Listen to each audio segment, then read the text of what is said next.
Pai do Senhor, irmãos. Ah, essa última música me pegou de surpresa. Os irmãos podem ficar à vontade, podem se aceitar. Eu vou tomar água, porque eu tô, além de chorar aqui, eu também tô enferma. Bom, eu confesso que essa vai ser uma palavra breve. O que o Senhor falou comigo, na verdade, o que Ele tem falado comigo é aquilo que eu vou transmitir para os irmãos. Essa palavra, enquanto eu estava preparando, estava falando muito comigo. Eu falei, mas é para eu falar para a igreja ou é só para mim? Porque tá falando muito comigo. Mas amém, eu vou compartilhar com os irmãos. Eu quero começar lendo com os irmãos em Gênesis. Gênesis capítulo 1, versículo 31, primeiro capítulo.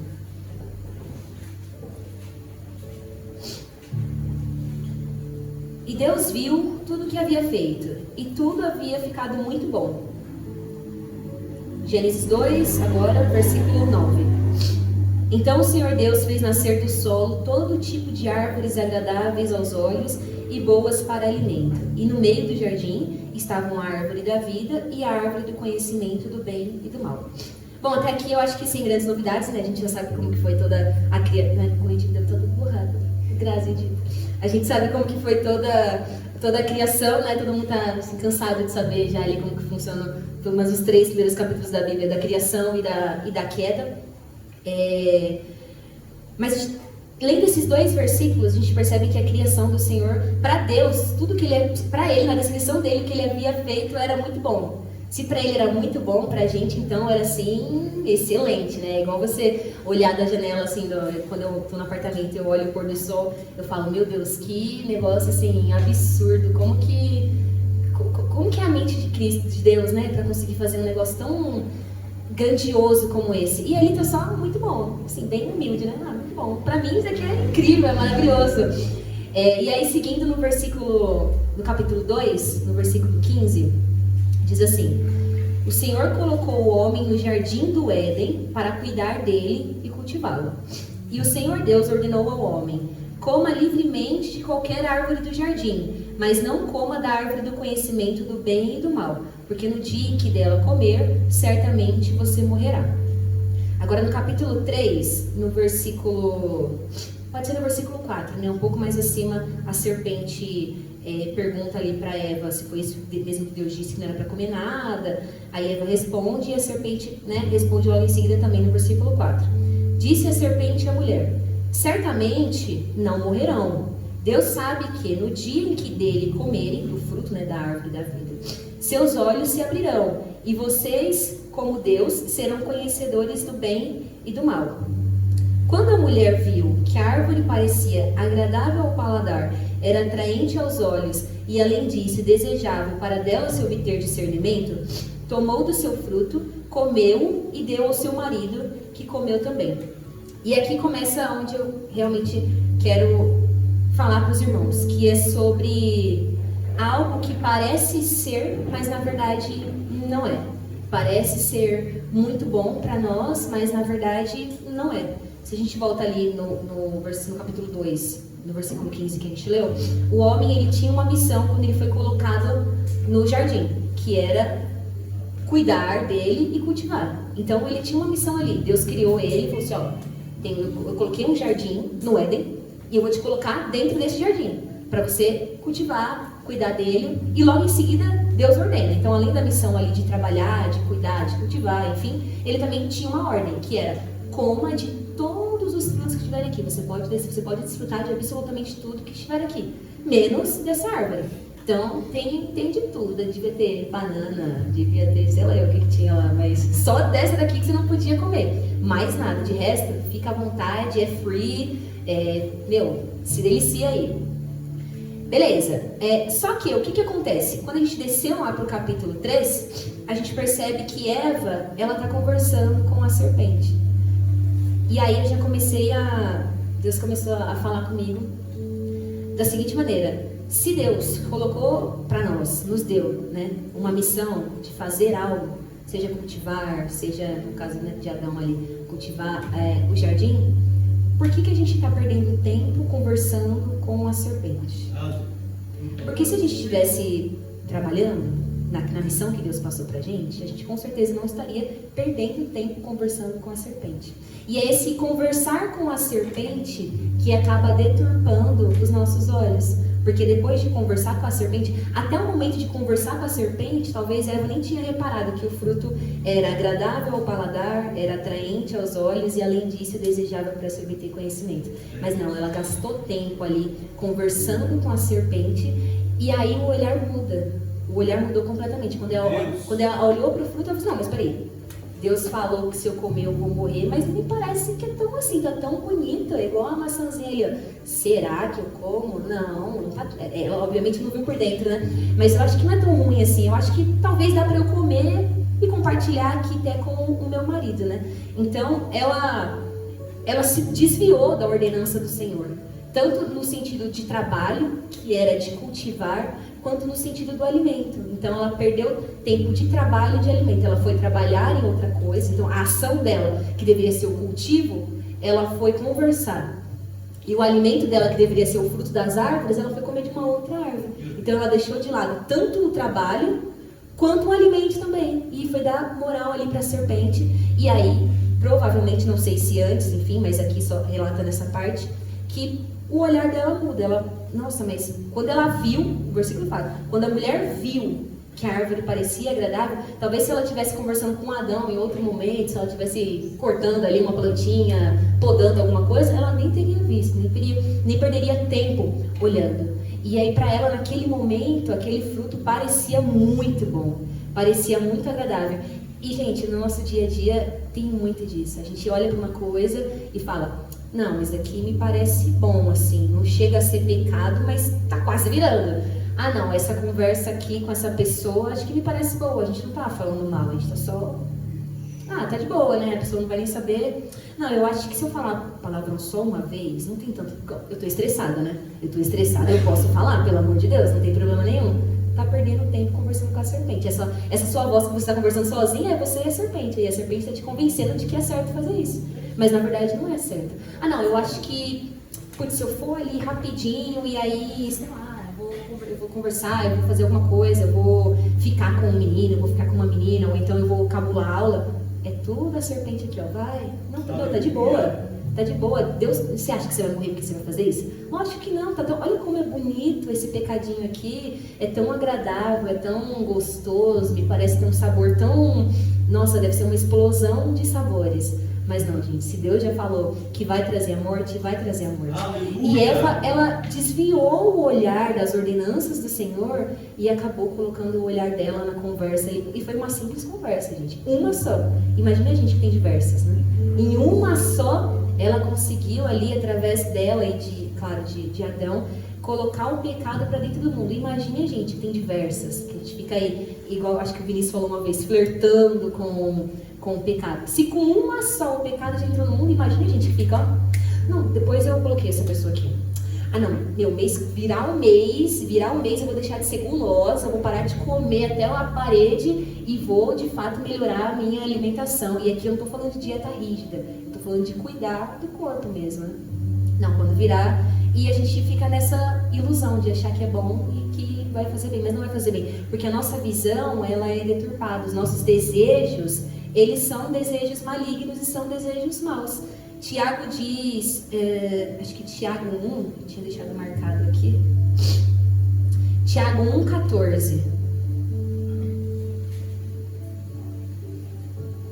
Cada um, porém, é tentado pelo próprio mau desejo, sendo por este arrastado e seduzido.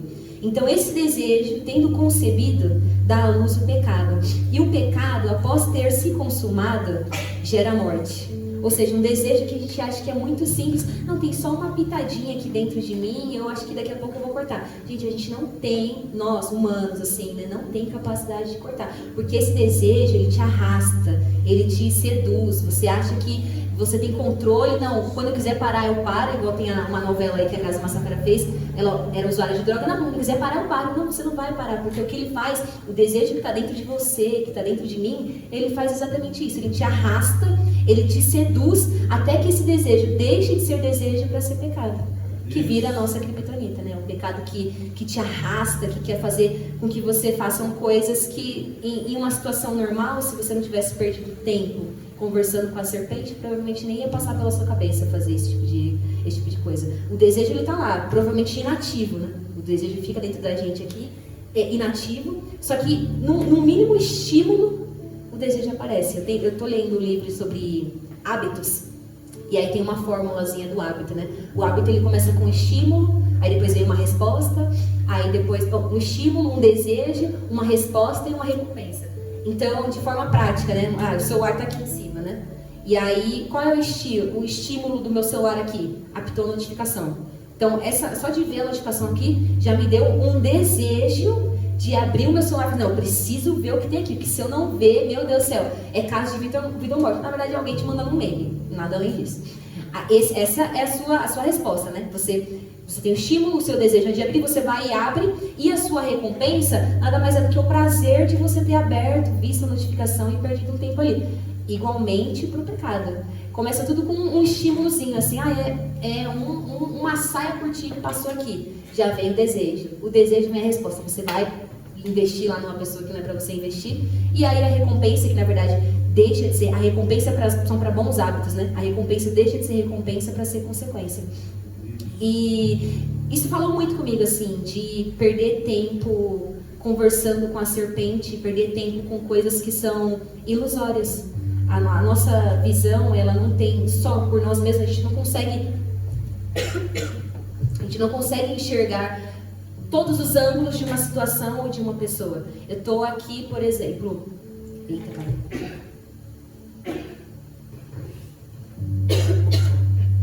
Eu tô aqui conversando com a Grazi, tô vendo a Grazi aqui toda bonita, mas eu não sei o que tá passando no coração da Grazi.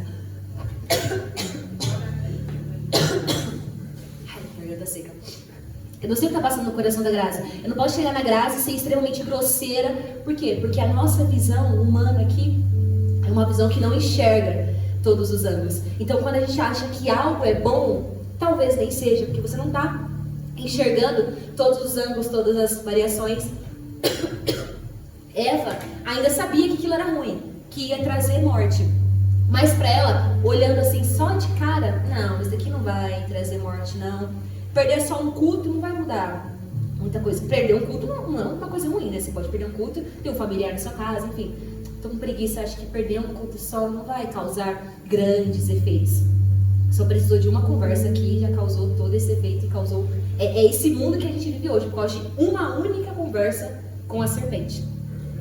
E uma coisa que não tem como a gente fugir é... Deus colocou um jardim no Éden, um jardim no Éden, e colocou o homem nesse jardim. Ou seja, dentro desse jardim tinham as árvores boas que ele podia desfrutar, e tinha uma que não era para desfrutar, que é ruim. E com a gente não é igual. Os nossos ambientes também são assim. A gente está em ambientes que existem coisas muito boas para a gente desfrutar, pessoas maravilhosas para a gente conversar, mas existem ambientes também que tem os estímulos que nos levam à tentação, que nos levam ao pecado. E não tem como fugir desse ambiente.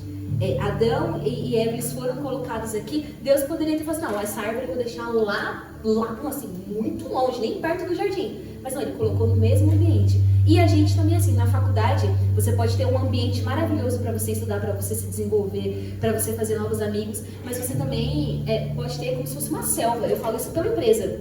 Festa de final de ano numa empresa, aquilo vira uma selva, assim, de mulher querendo um homem querendo... Gente, aquilo ali parece um absurdo. Quando festa de final de ano em empresa é um caos. Assim, eu não vou falar que todo mundo é assim, porque não é, todo mundo não é assim. Mas tem umas pecinhas preciosas ali que se você não tomar distância, sinceramente, você cai. Então a gente está aí nesses ambientes. E não tem como fugir do ambiente, mas tem como a gente fugir da exposição à tentação. E a nossa decisão aqui, Eva, eu fiquei pensando, né? Se a minha visão ela é tão limitada, se os meus desejos, né? Se há dentro de mim um desejo que me seduz e que me arrasta, quais são então os meus... Como que eu posso fazer uma boa escolha? Quais são os meus critérios ali para conseguir falar assim, putz, sei lá, eu tenho 2 brigadeiros aqui, um tem sal e o outro não tem sal, mas como que eu vou saber qual que tem sal e qual que não tem sal? Como que eu vou saber qual suco tá com açúcar, qual suco tá sem açúcar? Para Eva aqui, ela teve o critério dela. O texto diz, quando a mulher viu que a árvore parecia agradável, olha o critério dela, era agradável ao paladar, era atraente aos olhos, e além disso desejava para dela se obter conhecimento. Então ela tinha o critério dela. Quais são os nossos critérios? A partir de qual ótica, de qual visão que a gente está olhando para as coisas, você está falando, não, esse daqui eu acho que funciona por isso, isso e isso. Não, esse daqui não funciona por conta disso e disso e disso. Se a gente tiver um critério muito visual da parte só humana, a gente vai cair no mesmo pecado na mesma desobediência que Eva caiu aqui. De achar que aquilo era bom, mas na verdade não era. A gente precisa, como se fosse uma câmera, né? Calibrar ali a câmera e entender a partir de qual ótica, a partir de qual perspectiva eu vou olhar para esse meu desejo, eu vou olhar para essa situação e vou entender, bom, quais são os meus critérios? Os meus critérios a partir de agora são, primeiro de tudo, é oração. Segundo, eu preciso entender se isso está em alinhamento com a palavra de Deus. Terceiro, eu preciso conversar, enfim, quais são os meus critérios? Ou o seu critério é só, vi, gostei? Ok. Aleluia. O seu critério é só, fui na loja, tô com dinheiro para gastar, pronto, comprei. Aí você fica naquele consumismo desenfreado e tem dó de dar R$10 na igreja, mas você consome assim igual doido. Quais são os nossos critérios na hora de olhar para alguma coisa e julgar que aquilo faz ou não sentido para nossa vida, que aquilo faz ou não sentido para o plano de Deus nas nossas vidas, né? Eva teve o critério dela e ela foi totalmente visual. Ela optou aqui por se desviar da missão, né, do cultivo e da ordenança do alimento e optou por conversar e totalmente visual. É bonito, é agradável, vou comer porque parece gostoso.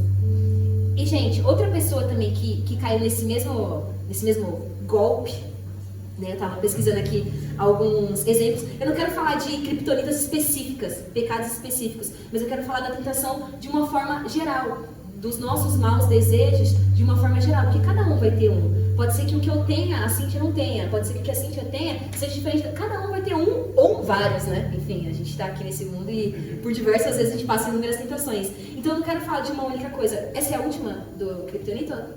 Essa é a última. Então eu quero falar de forma bem genérica mesmo, para cada um se examinar e perceber para onde que está olhando. Quais são os meus... O que eu estou entendendo que faz sentido para mim ou não? Faz sentido eu gastar 20 horas do meu dia ali só estudando e quando eu for ler a Bíblia vai ser só 10?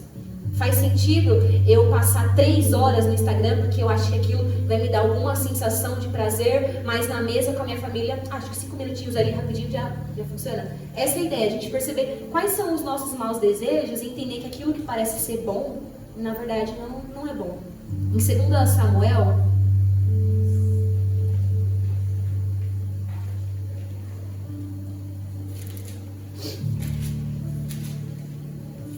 Samuel, capítulo 11. Acredito que também seja, né, muito conhecido. Eu vou ler só um trechinho. Capítulo 11 de 2 Samuel. Na primavera, época em que os reis saíam para a guerra, Davi enviou para a batalha Joabe com seus oficiais e todo o exército de Israel. E eles derrotaram os amonitas e cercaram Rabã. Mas Davi permaneceu em Jerusalém. Uma tarde, Davi levantou-se da cama e foi passear pelo terraço. Até aqui, tudo bem, né? Movimentar o corpo, né? Vamos lá. Do terraço, viu uma mulher muito bonita tomando banho. Começa a ficar estranho. E mandou alguém procurar saber quem era. Disseram-lhe, é Batseba, filha de Eliã e mulher de Urias, o Hitita. Davi mandou que a trouxessem e se deitou com ela, que havia acabado de se purificar da impureza de sua menstruação. Depois voltou para casa. A mulher engravidou e mandou um recado a Davi dizendo que estava grávida. Agora, um pouquinho mais para frente, ali no versículo 14. De manhã, Davi enviou uma carta a Joabe por meio de Urias e nela escreveu: põe Urias na linha de frente e deixe-o onde o combate estiver mais violento para que ele seja ferido e morra. Esse exemplo de Davi aqui é muito interessante porque é uma bola de neve, né? Começa com Davi levantando, na verdade era para ele estar na guerra, né? Porque fala aqui, ó, na primavera, a época em que os reis saíam para a guerra, Davi resolveu ficar. Já largou aí a missão, era para você estar lá, ó, guerreando, e você tá aqui, ó, tranquilo. Mais um caso em que você deixa de fazer aquilo que é para você fazer e acaba fazendo outra coisa que vai te levar ali para uma bola de neve. Então ele deixou de ir para a guerra, era para ele estar na guerra, mas ele deixou de ir para a guerra e falou, vou passear aqui, né, pelo palácio, olhou ali, nossa, tem uma mulher tomando banho. Se ele tivesse parado aqui, virou, vou seguir a vida, não é nada comigo, não tem nada a ver. Não, ele continuou. Ah, vai que, né, é solteira. Pergunta lá quem é essa mulher aqui, essa abençoadinha aqui. Ah, essa abençoadinha é Batseba, é a mulher de Urias. Se tivesse parado aqui, o capítulo 11 e o 12 nem existia. É verdade. Meu Deus. Nem existia, porque no 11, ele comete, né, ali o adultério, assassina Urias, não com as próprias mãos, mas ele manda assassinar Urias. E o 12 é o profeta Natan divertindo ele. Então se ele tivesse parado aqui, ó, não, é mulher de Urias, puxa, desculpa, vou fechar minha janela, vou colocar uma cortina blackout aqui, vou fazer uma franja, igual diz assim, vou arrancar o olho, qualquer coisa. Se ele tivesse parado ali, comeria 2 capítulos aqui da Bíblia, mas não. Talvez até de Salmos, né, tem uma oração de Salmos ali que ele faz. Mas não, ele preferiu continuar flertando com o pecado. E ele, na posição de rei, de autoridade, manda trazer Batseba. Manda trazer, porque eu quero me deitar com ela. Foi e se deitou com ela. Primeiro pecado. Aí, já deu lugar à voz da serpente. Sabendo que ela era casada com um homem do exército dele. Não era um homem qualquer, não era um estrangeiro. Não, era um homem do exército dele, ali, parceiro. Não, vou me deitar com ela. E descobrindo que ela tá grávida, putz, agora fechou. Agora de duas uma. Ou eu me arrependo, mostra aí que eu tô arrependido, ou me desculpa, foi isso, isso e isso. Não tem muito o que fazer, vou mandar matar Urias agora. Ou seja, a bola de neve. Até então era pra estar na guerra, não foi pra guerra, cobiçou a mulher de Urias, se deitou com ela, engravidou e ainda mandou matar o marido. Olha a bola de neve que foi se tornando. E é exatamente assim nas nossas vidas, gente. O que começa com uma pequena olhadinha, vai se tornando uma bola de neve. Você faz uma coisa errada, aí você não consegue achar uma forma de assumir, de aceitar ali que você fez foi errado. Aí você faz uma outra coisa errada para justificar a coisa errada que você fez, porque ele matou Urias, tentando justificar a coisa errada para ficar com a mulher de Urias, né? Para ficar com Batseba ali e assumir o filho dele. Então, é erro em cima de erro. O erro, para mim, o erro, assim, né, na minha visão totalmente corporativa, o erro é tipo juros compostos, cara. Você erra uma vez, você vai continuar errando e vai crescendo, vai crescendo. Porque não tem, eu cometi um erro pequeno e agora eu vou continuar numa sequência de pequenos. Vai crescendo, vai crescendo, vai crescendo, vai crescendo, vai crescendo, vai crescendo. Aquele erro vai rendendo, vai rendendo, vai rendendo. Quando você vê, você já envolveu outras pessoas, já causou a morte de outras pessoas. Por vezes, não necessariamente uma morte física, né? Mas pode ser uma morte psicológica. Você pode acabar com a vida de uma pessoa por conta de um negócio que era tão simples. Fecha a janela, Davi. Vai fazer outra coisa da sua vida. Já que você não foi pra guerra, fecha a janela. Já que você já errou olhando, fecha a janela agora. Vai andar na rua, vai correr uns quilômetros, vai cozinhar alguma coisa. Fecha a janela. Porque se você continuar olhando, se você continuar cobiçando, e aqui, gente, isso aqui é, claro, de cunho, né, totalmente sexual aqui, mas isso é com qualquer coisa. Se você continuar cobiçando, enfim, a túnica do outro, se você continuar invejando, se você continuar querendo ter outros deuses na sua vida, idolatrando filho, idolatrando o dinheiro, enfim, se você continuar olhando para essas coisas, o seu olhar vai mudar. Porque a gente não só olha, a gente passa a contemplar, né? Eu tô olhando muito aqui pro Ney, o Ney tá esticado, tá bonito, camisa branca social. Você começa a contemplar, você começa a ver detalhes. E são detalhes que se você tivesse fechado a janela na hora, você já fala, não me interessa. É casada, não é da minha conta, não tô nem aí, vou seguir minha vida e pronto, acabou. Mas não, ele continua lhe dando liberdade. Aconteceu com ele o que Tiago diz que a gente acabou de ler. Ele foi seduzido e foi arrastado pelo mau desejo dele. Esse mau desejo dele concebeu o pecado. O que é o pecado? A nossa criptonita, que é o tema do mês. E é justamente esse juros compostos, né, esse desenrolar, essa rodinha que começa pequena e começa aumentando, é o que Paulo diz, se eu não me engano, em Romanos 8, deixa eu ver.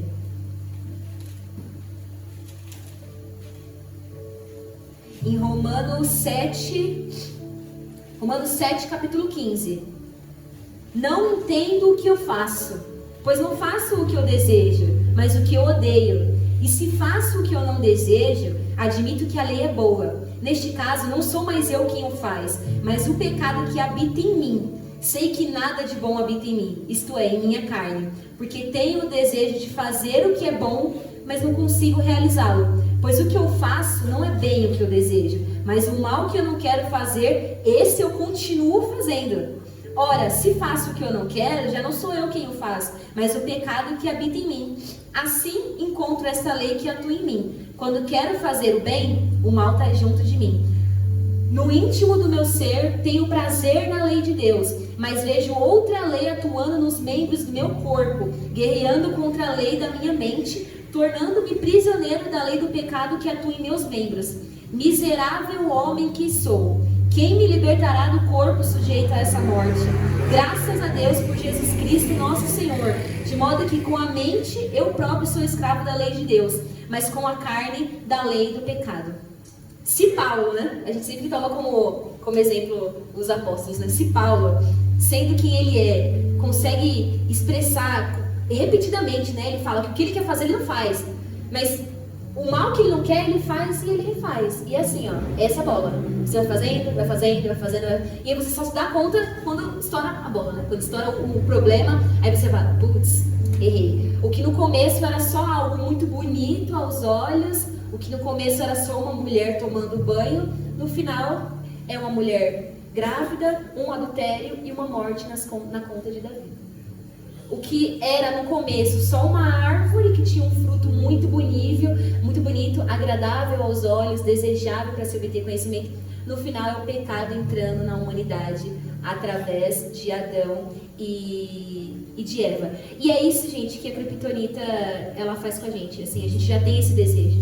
O que a gente precisa fazer é evitar a nossa exposição a isso. Não tem como a gente, por vezes, fugir do ambiente. O que dá pra fazer é você ficar trancado no quarto, mas eu imagino que ninguém vai fazer isso. Não dá pra Júlia simplesmente parar de ir pra faculdade, porque lá ela vai ter pessoas tentando ela e tentando de inúmeras formas, tentando tirar ela do sério e fazer com que ela peque irando, tentando, enfim, N coisas, não tem como. Mas a nossa exposição a gente consegue controlar. Então, eu posso até estar aqui, né, tô na faculdade, alguma coisa tá acontecendo, pessoal, dessa conversa aqui eu não vou participar. Você está falando mal do fulano?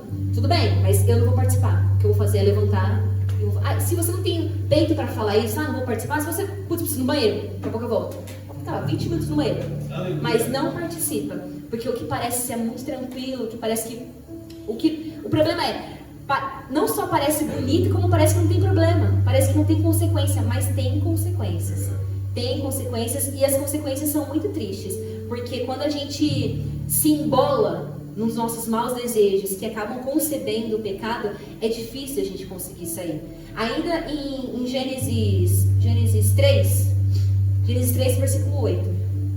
Ouvindo o homem e sua mulher os passos do Senhor Deus que andava pelo jardim quando soprava a brisa do dia, esconderam-se na presença do Senhor Deus entre as árvores do jardim. Mas o Senhor Deus chamou o homem perguntando, onde está você? E ele respondeu, ouvi teus passos no jardim e fiquei com medo, porque estava nu e por isso me escondi. Ou seja, a gente peca, a gente dá lugar ao mau desejo e ainda por cima a gente se esconde de Deus. Quando na verdade era para estarmos próximos de Deus. O homem trabalhava, ele cultivava, ele comia e na viração do dia Deus descia lá, vamos conversar, bater um papinho aqui e tal. Mas não, nesse dia ele falou assim, não, eu vou me esconder porque agora... Aí a gente inverteu completamente as coisas. A gente deixa de participar da comunhão, a gente deixa de ter cara para olhar nos irmãos, porque o irmão não sabe o seu pecado, mas você sabe. Aí você acha que ele sabe, você começa a ficar, meu Deus, nem vou pra igreja. Não vou, porque eu sei que ele vai saber. Se a Cris rodar, ela vai revelar. Vai saber, não vou. E aí o que você começa a fazer? Você começa a se esconder. Porque o pecado, ele vai fazendo isso, ele vai te afastando de Deus. E, meus irmãos, eu acho que a gente não está mais na fase, a gente não tem tempo para estar afastado de Deus. Aleluia! A gente não tem tempo sobrando para se afastar de Deus. A gente já fala que o nosso dia parece que precisa de mais horas, porque a gente não consegue dar conta. Quem dirá a volta de Jesus, que vai ser breve. Vai ser assim, a gente piscou, vai chegar. Pode ser agora, pode ser amanhã. Então tá faltando tempo, assim, de verdade. Se você acha, não, virou um mês. A gente tem essa, né? Virou um mês ou na segunda-feira eu mudo, né? Pode ser que Deus volte no domingo. Se Jesus voltar no domingo, não vai ter dado tempo de você mudar de vida. A gente não tem tempo mais de ficar nessa de, não, né? Vamos conversar, não. E aí a gente se esconde de Deus. Deus está ali a todo momento tentando. Aí você vem para a igreja, a palavra parece que foi assim, ó, certeira, para você. Não, mas não é comigo não. Acho que próximo domingo eu volto. Se no próximo domingo tiver apelo, aí eu volto. Aí nunca tem apelo, mas quando faz apelo, não é possível que é pra mim, vou esperar o outro, vai que. E nisso a gente se esconde. Tudo isso porque começa com algo que é agradável. E o que é, olha a bola de neve que se torna um agradável, gente. Olha, assim, parece que é bom, mas não é bom. Olha a bola de neve que vira. E não tem mais, a gente precisa verdadeiramente fechar a porta para o pecado, fechar, na situação ali de Davi, fechar a janela e parar de andar pela carne para andar pelo Espírito. Porque quem anda pela carne só pensa nas coisas da carne, né? Quem anda pelo Espírito, não. Quem anda pelo Espírito consegue pensar nas coisas do Espírito. Em 1 Coríntios, Tiago, deixa eu ver, Romanos, meu Deus, onde está? Que fala de, acho que é Romanos. Que fala de andar, Romanos, um pouquinho depois, Romanos 8. Romanos 8, versículo 5.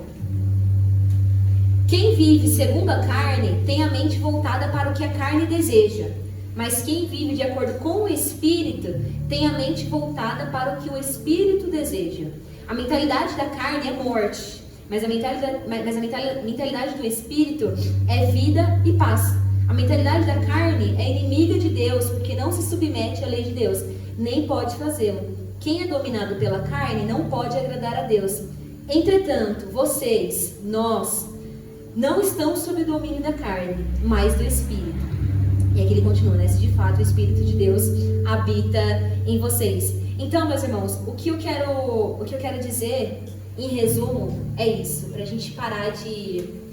A nossa visão, ela é extremamente limitada. A gente não consegue olhar uma situação, ou uma pessoa, ou um relacionamento por todos os ângulos. A gente olha por aquele que nos agrada. Eva teve os critérios dela, que foi simplesmente agradável aos olhos, enfim, aqueles 3 que a gente falou. E muitas das vezes nossos critérios são exatamente esses. É só aquilo que nos agrada. E essa é uma visão, essa é uma perspectiva totalmente deturpada, que não condiz com o que Deus quer para nossas vidas. Deus quer que nós andemos pelo Espírito, para a gente ter profundidade e discernimento para entender o que é bom e o que não é bom. Se a gente andar segundo a carne, com a mentalidade da carne, a gente não vai ter a capacidade de discernir aquilo que faz sentido para as nossas vidas e aquilo que não faz sentido para as nossas vidas. E essa palavra falou muito comigo, porque por vezes eu me permiti ser enganada. Por vezes eu me permiti que os meus maus desejos sobressaíssem e isso virassem pecados, e pecado. E é muito difícil. É difícil porque você fica igual Adão e Eva, que você se esconde. É difícil se colocar diante de Deus quando você tem culpa.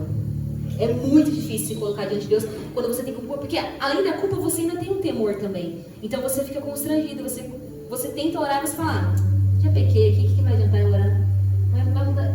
Como que será que Deus está olhando para mim, né, agora eu já pequei, já era. É muito difícil, assim, é mais fácil a gente obedecer do que sacrificar. E por vezes a gente quer mais sacrificar do que obedecer, porque antes do sacrifício vem o prazer. Né? Então a gente se satisfaz, né? Então a gente, falei mal daquela pessoa pra Júlia agora, que bom que a Júlia me entende.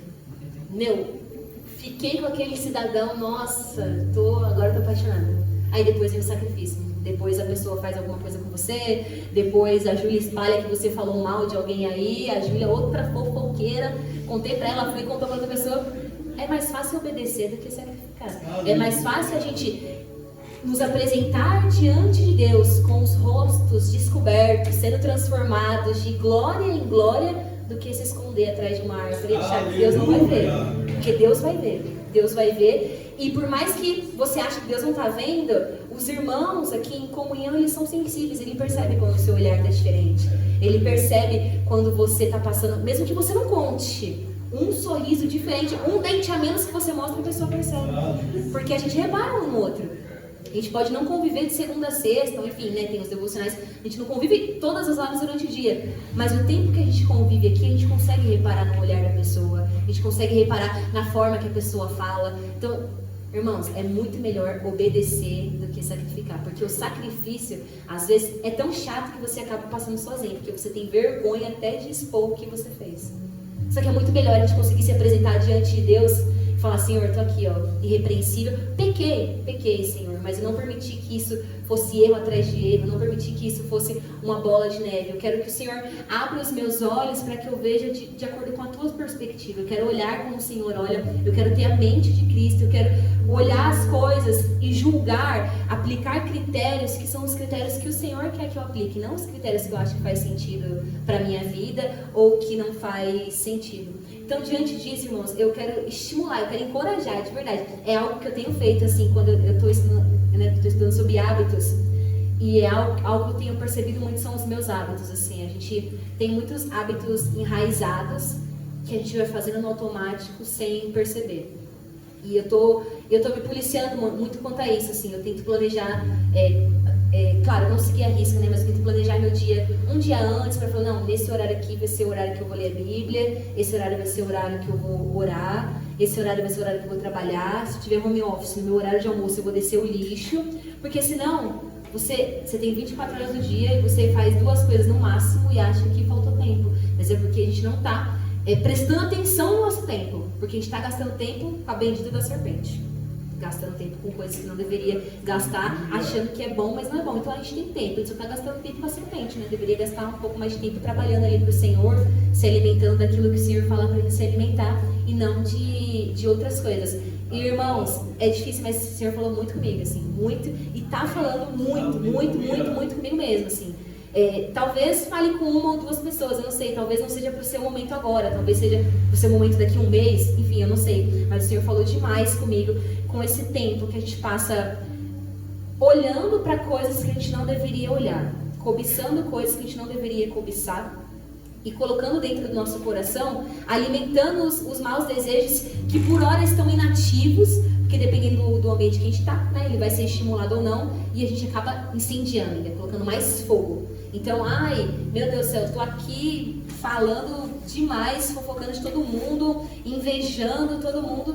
Meu, faz o seguinte, já que você tá com esse problema, abre Tiago 3, dá aquela lidinha, decora cada palavra de Tiago 3, vê o quanto que a sua língua pode incendiar um bosque, pode incendiar tudo. Decora Tiago 3, muda. Eu sei que é difícil, né, a gente reconhecer qual é a nossa criptonita. Eu tenho algumas. Os irmãos pode ser que tenham mais também, ou menos, enfim. Mas a gente precisa fazer esse trabalho de reconhecer e de andar pelo Espírito. Andar pelo Espírito, buscar a Deus, fugir, resistir à tentação.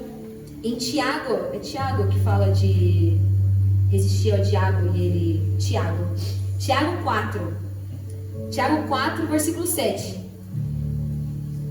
Portanto, submetam-se a Deus, resistam ao diabo e ele fugirá de vós. Aproximem-se de Deus e ele se aproximará de vocês. Ou seja, se submetam a Deus. O que Adão e Eva não fez? Se submeteram a Deus. Porque se ele tivesse submetido à missão do trabalho e à ordenança do alimento, ele teria resistido à serpente e teria fugido. Mas eles optaram por não se submeter. E quando a gente não se submete, esse distanciamento acontece, né? Então aquele logo fala, aproxime-se de Deus. Por que a ênfase no aproxime-se de Deus? Poderia ser qualquer outra frase aqui. Porque quando você não resiste ao diabo e você dá lugar a ele, você se afasta de Deus. Então resista, ele fugirá e você vai se aproximar. Por quê? Aproxime-se de Deus e ele se aproximará de vocês. Ou seja, é uma via de mão dupla, assim. Deus está aqui, ó, eu estou me aproximando. Mas eu estou, não, Senhor, eu não resisti ao diabo, eu vou fugir, porque não vai adiantar. Então, irmãos, a gente precisa se submeter a Deus, mudar a nossa visão, trocar a ótica, parar de olhar para aquilo que é ilusório, porque senão o pecado ele vai fazer os juros compostos na nossa vida.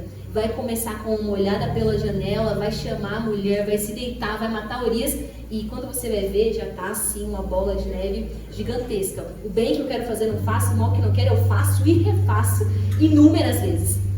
E eu queria propor aqui uma prática, não é para agora, a Juliane, minha assistente idônea, vai fazer a distribuição aqui. Que eu queria trazer para os irmãos, que é algo que eu tenho feito também e que tem me ajudado muito a perceber os meus hábitos, assim, né? O livro que eu estou lendo, ele fala sobre algumas leis de mudança de hábitos. Então você precisa tornar os seus hábitos mais visíveis, tornar os seus hábitos mais claros. Então, por exemplo, eu quero comer mais fruta. Então, ao invés de você deixar a fruta na gaveta da geladeira, coloca a fruta na mesa, onde em cima do sofá, que você passar, você vai olhar aquela maçã, você vai comer a maçã, coisa do tipo. E o inverso também é verdadeiro. Então eu quero deixar de fazer tal coisa, então eu vou fazer com que aquela coisa se torne desinteressante, vou fazer com que aquela coisa se torne insatisfatória. Tem um exemplo da Bíblia, lendo esse livro, é um livro que não é cristão, né? Fala sobre hábitos ali, tem muita coisa, pesquisa de, enfim, neuro, né? Essas áreas aí. E eu tento ir assimilando com as histórias da Bíblia que eu conheço. E enquanto eu lia, eu lembrei de José, em Gênesis 39. Gênesis 39. Basicamente, para a gente deixar de... Assim, é uma explicação muito supérflua, né? Muito trivial, mas basicamente, para a gente deixar de alimentar maus hábitos, maus desejos, a gente precisa fazer com que esse hábito ou esse desejo se torne invisível, se torne desinteressante, se torne insatisfatório. Então o que você faz? Eu quero parar de comer doce, porque eu estou pecando na gula, estou comendo muito doce. Só que toda hora você abre a sua geladeira, tem uma caixinha de bis lá. Você olha em cima da mesa, tem uma barra de chocolate lá, e você, como você vai parar de comer doce, sendo que você está muito exposto a isso? A gente precisa cortar a nossa exposição aos maus estímulos. Então o que eu vou fazer? Quando eu for no mercado agora, eu não vou mais comprar doce. Porque se eu comprar, eu vou comer. A minha compra de casa, normalmente eu faço assim. Eu vou no mercado, aí eu não compro linguiça calabresa, eu não compro bacon, eu não compro chocolate. Aí esses dias eu fui fazer um caldo, tinha batata e frango para fazer caldo. Assim. Aí eu falei, não tem nenhuma linguiça calabresa, um baconzinho para dar um... Não tinha, mas amei. Eu comi meu caldo de batata com frango e alho muito bem temperado e me senti feliz, porque eu tô tentando seguir uma alimentação mais saudável que vai fazer bem pro meu corpo. Então, se eu comprar esse tipo de alimento e deixar na minha casa, eu sei que eu vou estar exposta a ele. Então a gente precisa cortar a nossa exposição ao pecado, a gente precisa cortar a nossa exposição ao estímulo do pecado. Assim como Davi não fez, cortando a exposição dele a Batseba, a gente precisa cortar a nossa exposição. Em Gênesis 39, no versículo... Pode ser no versículo 6. Assim deixou ele aos cuidados de José tudo o que ele tinha, e não se preocupava com coisa alguma, exceto com a sua própria comida. José era atraente e de boa aparência. E depois de certo tempo, a mulher de seu senhor começou a cobiçá-lo e convidou: venha, deite-se comigo. Mas ele se recusou e lhe disse: meu senhor não se preocupa com coisa alguma de sua casa, e tudo que tem deixou aos meus cuidados. Ninguém dessa casa está acima de mim. Ele nada me negou, a não ser a senhora, porque é a mulher dele. Como poderia eu, então, cometer algo tão perverso e pecar contra Deus? Assim, embora ela insistisse com José, dia após dia, ele se recusava a deitar-se com ela e evitava ficar perto dela. Esse exemplo aqui de José é o típico exemplo de você pegar um mau desejo e reverter completamente. O que ele fazia para deixar esse hábito, esse mau desejo desinteressante? Ele fala, ele conversa com ele e com a própria mulher, eu tenho tudo aqui, você acha que eu vou querer você? Ele tornou uma mulher totalmente desinteressante. Ela podia ser uma paniquete da vida. O que ele fez? Ele tornou simplesmente aquele mau desejo desinteressante.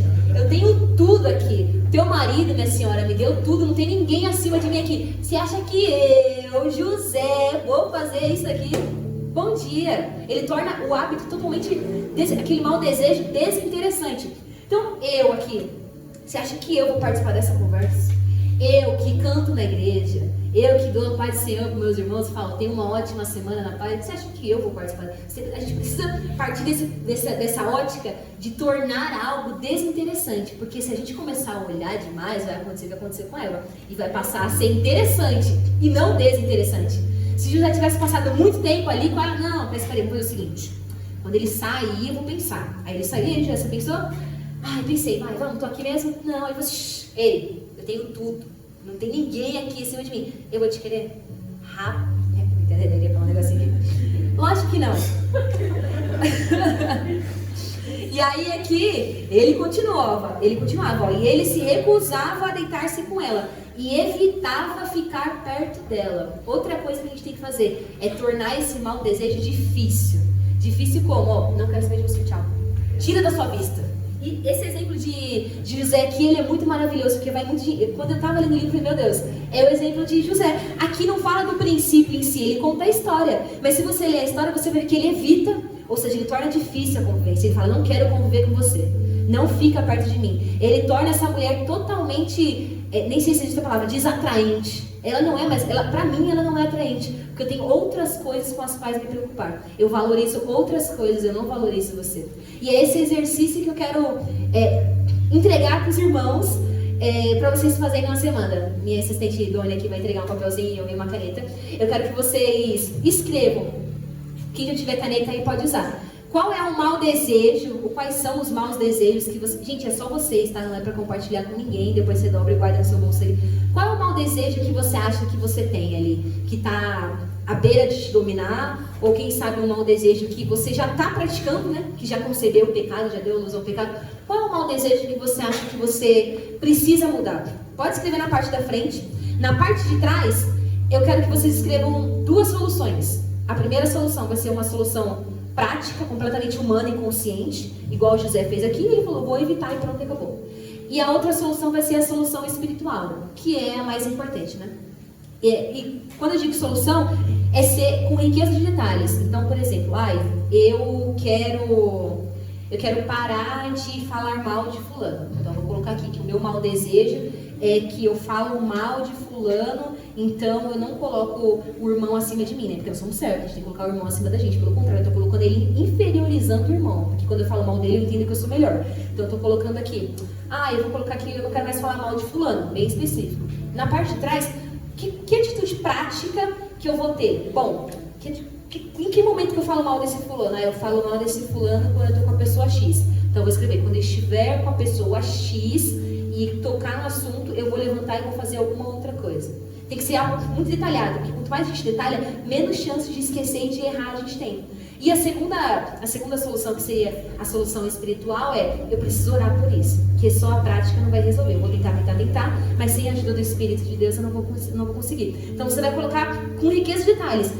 Quando eu acordar, 6 horas da manhã, 6h10, eu vou fazer uma oração específica para isso. Assim, tem que ser, não, vou orar. Orar quando? Em que momento? Senão você vai orar daqui a um mês, né? Tem que ser bem específico. Ô, Júlia, eu também quero escrever. Eu tô precisando. Tem que sobrar caneta aí? Olha o Ney se inscrevendo aí, tá puro demais aí.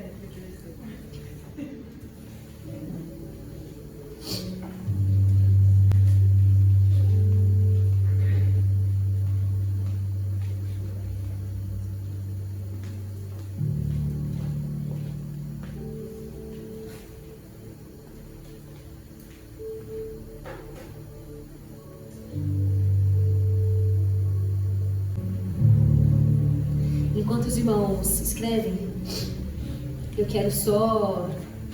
Escrevi? Não usar direito. Eu quero só resumir aqui, irmãos. Resumir de forma bem prática, assim. Aquilo que a gente olha, muitas vezes parece ser muito bom, mas não é bom. A nossa visão ela é deturpada. Existem maus desejos dentro da gente. Esses maus desejos nos arrastam, nos seduzem e fazem com que a gente peque. Então a gente precisa parar de acreditar nas nossas visões, nos nossos desejos, na nossa ótica e passe a pedir a ótica de Deus sobre as nossas vidas. Que a gente pare de acreditar nos nossos critérios e passe a pedir os critérios de Deus sobre as nossas vidas, para a gente começar a olhar as coisas de uma forma diferente e não da forma que dá lugar ao pecado.